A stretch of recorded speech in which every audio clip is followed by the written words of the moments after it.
نور على مر الزمان تألقا وأضاء للدنيا طريقا مشرقا وهدى من الرحمن يهدينا به للصالحات وللمكارم والتقى هذا كتاب الله أعذب منهل أنعم به من مورد. الحمد لله وحده والصلاة والسلام على من لا نبي بعده. أما بعد فأعوذ بالله من الشيطان الرجيم. بسم الله الرحمن الرحيم. وعن عبد الله بن عمر رضي الله عنهما قال سمعت رسول الله صلى الله عليه وسلم يقول إذا رأيتموه فصوموا وإذا رأيتموه فأفطروا فإن غم عليكم فاقدروا له. رواه البخاري ومسلم. وللبخاري فأكملوا العدة 30. ولمسلم فإن أغمي عليكم فاقدروا له 30. زما د اسلام عزتمندو سامعینو حاضرینو مسلمانانو ورونو،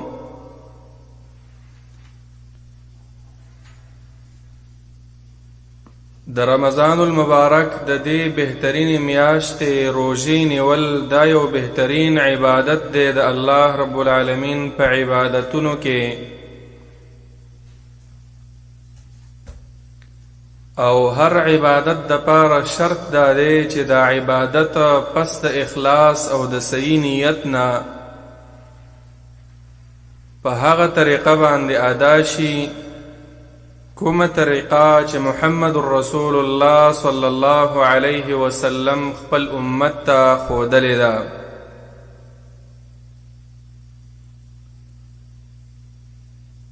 نو د روژې د نیولو نه مخکې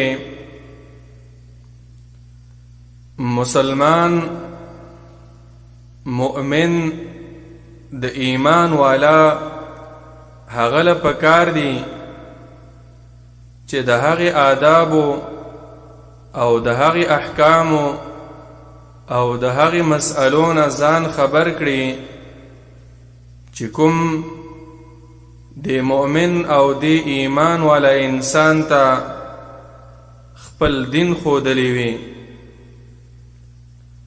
نو نن د الله په فضل او کرم سره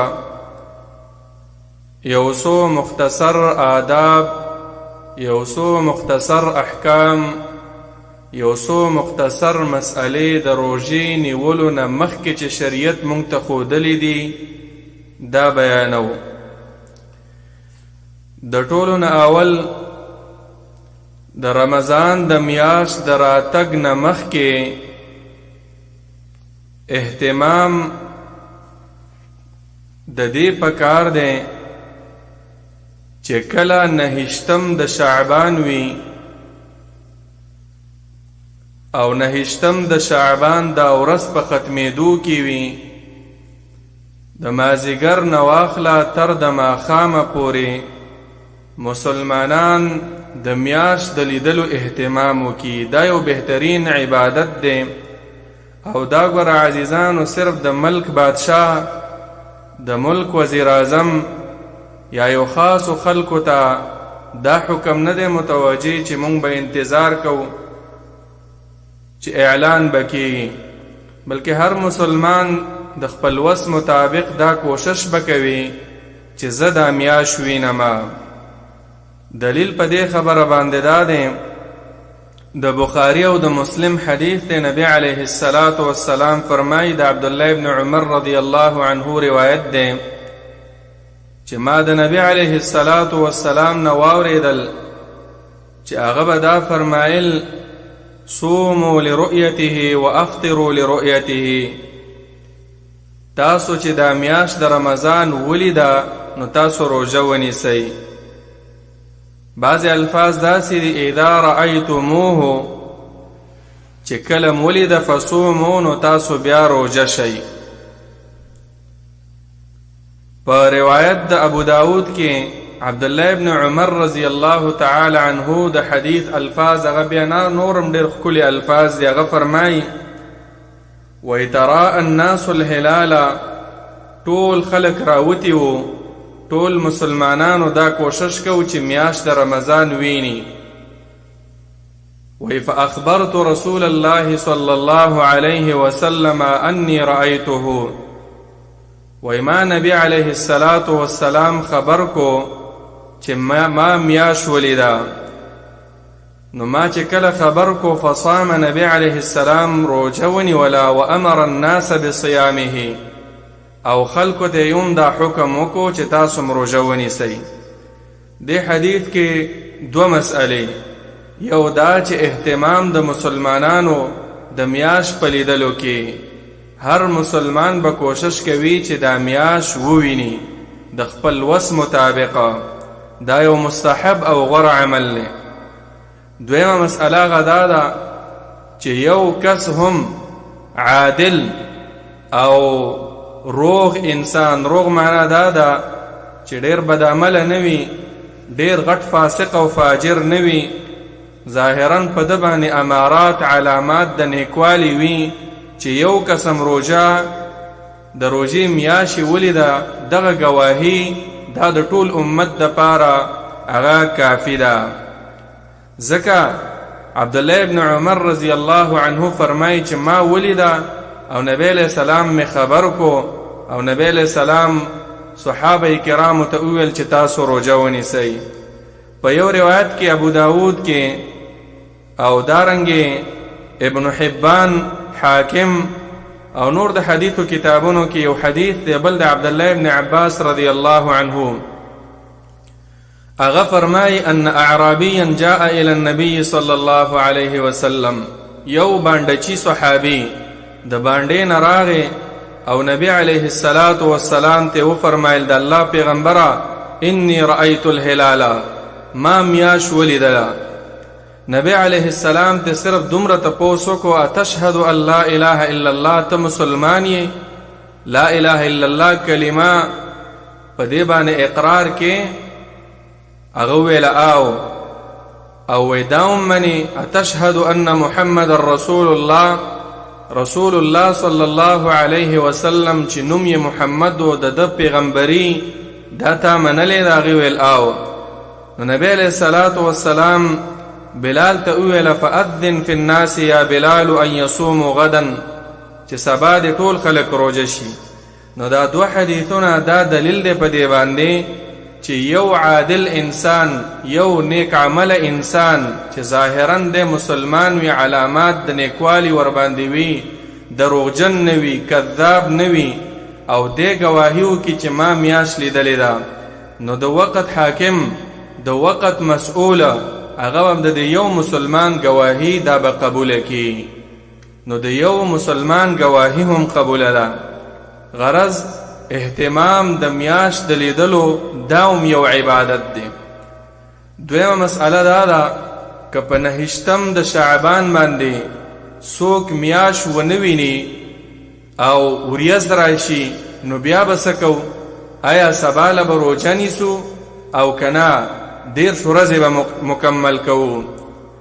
ځکه اسلامی میاشت کله 9 ورځې وي او کله 10. مسلم شریف کې روایت ده الشهر 29 یوما والشهر 30. نبی علیه السلام دواړه ویلي دي اسلامی میاشت کله د 9 ورځې وي او کله د 10 ورځې وي. چې اوس موږ په 9 د شعبان باندې کوشش وکړو خو وریځ راغله، موږ به بیا څه کوو؟ نو نبی علیه السلام ویل چې کله وریځ راله فإن اغمی علیکم، مسلم شریف کې دا حدیث دی چې کله په تاسو وریځ راغله، تیاره شو په تاسو باندې، تورتم شو په تاسو باندې، ستاسو او د میاشت ترمنځ تورې وریځې، سپینې وریځې رالې، نو بیا څه وکئ؟ فاکملوا العدة 30. روایت د بخاری کې د سری فاکملوا عدة شعبان 30. د شعبان 10 ورځې به بیا پوره کوئ او بیا به داسې نه وایي چې زه سبا روژه کېږم ځکه میاشت د 9 ورځو ده. دې ته د شکی روژه هم وایي. په دغه ورځ به بیا انسان روژه نه نیسي.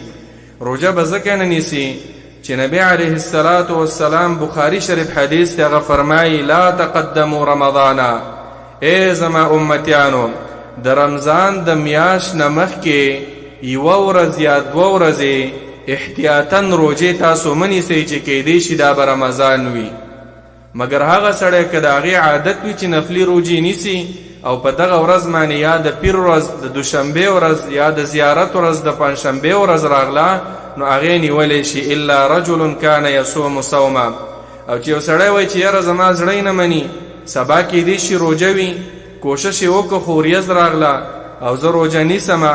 نو عمار ابن یاسر بخاری کې روایت دی، صحابي دی، وی من صام اليوم الذي يشك فيه، په دغه ورځ 9 د شعبان د میاشت ونه لیده او په سباله باندې د وریځو د وجې نه دې ونه لیده او سباله ته روژه نیسې نو دې ته شکي روژه وی. فقد عصى ابا القاسم صلی الله علیه وسلم.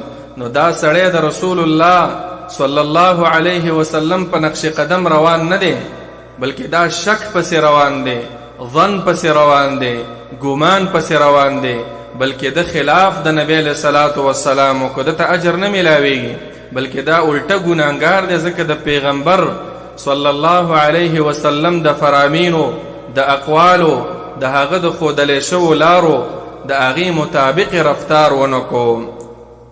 دریم عزتمندو چې کله میاش ولیدلی شي، مسنون طریقه دا ده، میاش هلال اهل علم لیکلی دي د لغت علماو، اول شپې میاش، د دویم شپې، د دریم شپې، دې ټول ته په عربۍ کې هلال ویلی کېږي، میاش ویلی کېږي. د دریمې نه چې وراخوا شي دې ته بیا قمر ویلی کېږي. نو په دې اولنو 3 شپو کې چې هر چا میاش لیدله دا دعا دی وایي الله اکبر. نبی علیه الصلاة والسلام د عبدالله ابن عمر رضی الله عنه روایت دی چې نبی علیه الصلاة والسلام میاش ولیده. دارمی کې دا حدیث دی، سندن صحیح دی. نبی علیہ السلام بدا دعا ویلا الله اکبر اللهم اهله علينا بالامن والايمان والسلامة والاسلام والتوفيق لما تحب وترضى ربنا وربك الله. دا دعا زده کول پکار دی. معنی دا ده الله اکبر، الله رب العالمین ډیر لوی ذات دی. اللهم اهله، اے الله دا میاش په مونږ باندې راوخېږه، راخکاری که پا مونگ مانی علینا بالامن والایمان. خو پا دا سی حالت که چه دا میاش پا مونگ مانی دا امن پا حالت که تیرشی، دا ایمان پا حالت که تیرشی، والسلامت والاسلام دا بیماریونا دا تکلیفات و مصیبتونونا بچ پاتشو، والاسلام و مسلمانان یو یعنی طول میاش منگا مسلمانان و ایمان والا وساتو زمون حفاظت وکام. والتوفيق لما تحب وترضى، اے اللہ مونږ له توفیق راکا، طاقت راکا د هغه اعمالو چې ستا خوښ دي او ته پرې خوشحالیږې. ربنا وربک الله، زمونږ د ټولو ربم الله تعالی دی. وربک او اے هلال او اے میاشتې اے سپوږمۍ ستا ربم الله تعالی دی. دې کې اشاره د توحید ته. بعضې خلک د دې میاشتو بندګي کوي، نو دې حدیث کې رد دی په دې باندې، ځکه دا په خپله مخلوق دی دا میاشت. وربک الله، ستا رب، ستا خالق، ستا مربی، ستا راخیجونکی هم الله تعالی دی، تم محتاج ای میاشتې. نو دا دعا ویل دا هم بل ادب دی د آدابو د میاشت د لیدلو نه. بله مسئله چې انسان روژه نیسي، د روژې د نیولو نه مخکې هغه نیت پکار دی. نیت عزیزانو دا د زړه شی دی، په زړه کې کلکه اراده کول د شپې نه چې زه به سبا د الله دپاره روژه نیسمه. داسې روژه چې څنګه ماته نبی علیه الصلاة والسلام هغه ښودلې ده.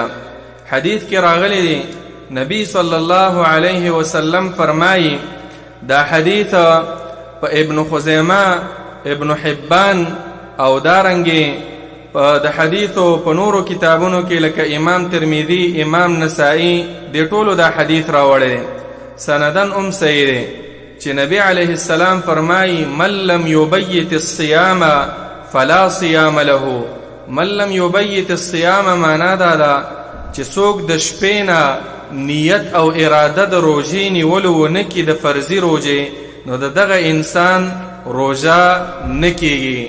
د هر عمل د پاره نیت شرط دی، خو روژه خاص د دې دپاره به ته د شپې نه دا اراده کې، دا نیت به کې چې زه سبا له روژه کېږم. دارقطني کې الفاظ داسې دي لا صیام لمن لم یفرضه من اللیل، د هغه انسان روژه نه کیږي چې د شپې نه لم یفرضه ای لم ینوه، چې د شپې نه اراده د روژې نیولو نه وي کړي، د شپې نه نیت کوله. د شپې نه نیت کول په خوله باندې ضرورت نشته چې سړی وایي نویت ان اصوم غدا، ما اراده کړې چې زه به سبا روژه کېږم. نه، نیت دا د زړه شی دی، په زړه کې اراده کول، تیاری کول چې سبا له روژه ده. او راجح قول په دې کې عمده دی چې انسان به هر شپه به دا اراده کوي، دا نیت به کوي چې زه سبا له روژه نیسمه، ځکه دا هر ورځ دا ځان له مستقل عبادت دی، لکه هر مونځ ته چې مونږ نیت کوو، هر اودس ته چې مونږ نیت کوو. نو د شپې نه نیت کول دا یو بل ادب دی د آدابو د روژې نیولو. نو کوم انسان چې بې نیته بې ارادې روژې نیسي، د دغه انسان روژه دا نه کیږي، او نیت دا به د شپې نه کې. دویم دلته عزیزانو یوه بله مسئله دا ده چې یو سړی نفلي روژه نیسي، د شپې نه به نیت او اراده کوي که نه به کوي. که د شپې نه سړی په نفلي روژه کې نیت وکړو خو صحیح ده، غوره کار دی. خو که یې ونه کړو، د ورځې به سحر راپاڅېدو 9 بجې وي، 10 بجې وي، کور کې تپوس وکړو ناشته تیاره ده، چای می او پروګرام شته او که نشته، زنانه د کور ورته وویل چې کور کې څه نشته، او دی وویل چې بس زه روژه نیسمه، د شپې نه اراده نه وه، د ورځې نه اراده جوړه شوه، نو دا روژه هم صحیح ده. خو دا په نفلي روژو کې، په فرضي روژو کې نه. په فرضي روژو کې نیت کول دا لازم او فرض دی. دلیل واورئ، مسلم شریف کې حدیث دی، عائشہ رضی الله تعالی عنها فرمایي چې دخل علی النبی صلی الله علیه وسلم، نبی صلی الله علیه وسلم یو ورځ زما خواله راغی، فقال نبی علیہ الصلوۃ والسلام هل عندكم شیء، کور کې څه شی شته د خوراک؟ عائشہ رضی الله عنها ویل چې نه د الله پیغمبره. نو نبی علیہ السلام ویل فانی اذا صائم، بس زه به روژه ونیسم. بیا ګوره د شپې نه اراده نه وه، او که خوراک و روژه یې هم ماتوله، خوراک یې هم کو. بله ورځ چې راغی نبی علیہ الصلوۃ والسلام بیا تپوس وکړو، صحابه کرامو عائشہ رضی الله تعالی عنها فرمای فقلنا، مونږ وویله اهدی لنا حیث، مونږ له چا د خوراک یو شیز راوړی، خوږ شیزه. نبی علیہ الصلوۃ والسلام فرمایل ارینیه، ما ته وښایه، فلقد اصبحت صائما، ما د بیگانه دا اراده وه چې زه روژه ونیسم، خو فاکل، هغه خوراک یې وکړو. حدیث نه 2 مسئلې معلومې شوې. یوه مسئله دا ده چې په نفلي روژو کې نیت شرط نه دی، بی نیته بی ارادی هم ته نفلی روژه نیولی شي، او که روژه دی نیولی وی نو ماتولی هم شي. دا حدیث مسلم شریف کې دی.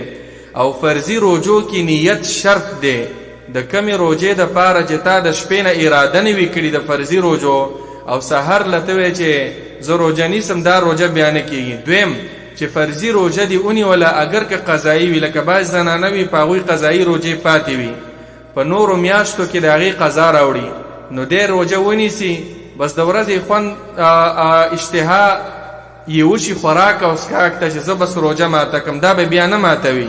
فرضي روژه نه ماتول دا غوره دي، دا به نه ماتې، ځکه دا فرض ده، او نفلي روژه هغه ماتولی شي.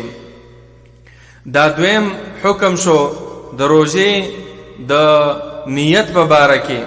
دریمه مسئله عزیزانو هغه دا ده چې د شپې نه انسان د خوراک او څښاک د پاره تیاری وکړي. کوم ته چې سحور ویل کېږي، کوم ته چې پشمنې ویل کېږي څوک ورته چربانګې وایي د شپې نه به دا اراده کې ځان به تیارې او دا خوراک به کې د دې وجې نه چې انسان هغه طاقت پکې پیدا شي او نور عبادتونه هم ورسره وکړي ځکه سړی چې په ولږه باندې او دارنګې د تندې په حالت کې روژه نیسي نو بیا نور عباداتو ته شوق نه پیدا کېږي دلیل واورئ حدیث د انس بن مالک رضی الله عنه دی نبی صلی الله علیه وسلم فرمایي تسحروا فإن في السحور برکه نبی علیہ الصلوۃ والسلام امر کړي اے زما امتیانو تاسو پښمنی ته راپاڅېږئ چربانګې وکئ ولی فإن في السحور برکه په دې پښمنی کې برکت دی برکت د برکت نه مراد ثواب دی پکې اجر په انسان ته ملاويږي دا یو معمولی عمل نه دی نبی صلی الله علیه وسلم په امر کړی دی چې تاسو دا پښمنی وکئ دی کې اجر دی بعض خلک سست وي نوجوانان وي بس یاره په نهر یې نیسمه نه عزتمندو وروڼو هر عمل چې کوئ هغه په طریقه د محمد رسول الله صلی الله علیه وسلم پکار دی نسائی کی حدیث تے نبی علیہ الصلوۃ والسلام ویلا انها برکۃ اعطاکم الله ایاها فلا تدعوه ګورئ د مخکې حدیث کې نبی علیہ السلام امر وکړو چې خامخا پښمنې کوئ د بل حدیث کې وایي چې دا برکت دی الله تاسو له درکړې فلا تدعوه پرېږدئ هم یو حدیث کې امر بل حدیث کې نهي یو حدیث کې مونږ ته ویلي چې روژه ونیسئ دا پښمنې وکړئ د روژې دپاره بلکې راته ویلي چې پښمنې مه پرېږدئ د دې حدیثونه معلومیږي چې پښمنې کول دا ډېر لوی اجر لري دویم عزیزانو زمونږ دارنګې د یهود او د نصاراو د روژو منځ کې فرق هم دا دی صحیح مسلم کی حدیث تے نبی صلی اللہ علیہ وسلم فرمائی فصل ما بین صیامنا و صیام اہل الكتاب اکلت السحر زمونږ او د یهود او د نصاراو د روژو ترمنځ فرق هغه دا دی چې مونږ پښمنې کوو مونږ چربانګې کوو د اذان نه مخکې راپاڅېږو لږ غوندې خوراک کوو نو او یهود او نصارا چې هغوی به دا نه کوو نو د دې وجې نه د یهودو خلاف پکار دی پښمنې کول عزیزانو دا ضرور دی د دې وجې نه زما عزتمندو په احادیثو د رسول الله صلی الله علیه وسلم کې د دې پښمنی نورم داسې ترغیب راغلی دی ګورئ پښمنی د پاره یو ملګری ته هم دعوت کولی شي حدیث ابو داود کې د عرباض ابن ساریه رضی الله عنه چې نبی صلی الله علیه وسلم به فرمایل عرباض ابن ساریه فرمایي چې دعانی رسول الله صلی الله علیه وسلم الی السحور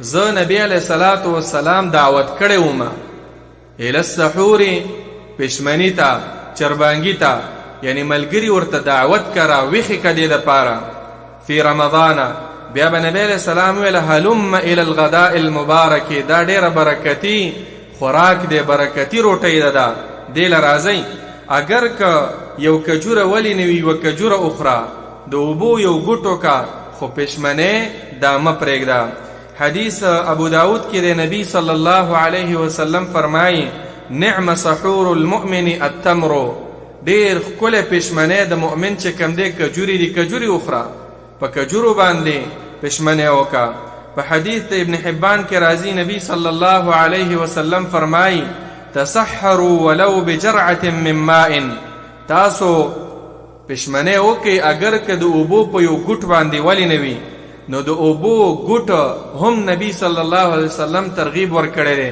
خو پښمنې دا مه پرېږدئ نو مسلمان چې کله د روژې اراده لري هغه به چست و چالاک وي په هغې به سستي غالبه نه وي په نهره به روژې نه نیسي د دې احادیثو د رسول الله صلی الله علیه وسلم به هغه پوره اهتمام کوي د دې وجې نه بعضو احادیثو کې داسې هم راغلی دي مسند احمد کې دا روایت دی چې نبی صلی الله علیه وسلم ویل السحور اکله برکه د پښمنی خوراک کې برکت دی ثواب دی پکې قوت انسان ته ملاویږي فلا تدعوه ای زما امتیانو دا مه پرېږدئ دا پښمنی کول ولو ان یجرع احدکم جرعه من ماء اگر که یو ګوټ اوبه ولی نه وي بیا وروسته ورپسې نبی علیه الصلاۃ والسلام یو فضیلت بیان کو برکت دا دی فإن الله وملائکته یصلون علی المتسحرین.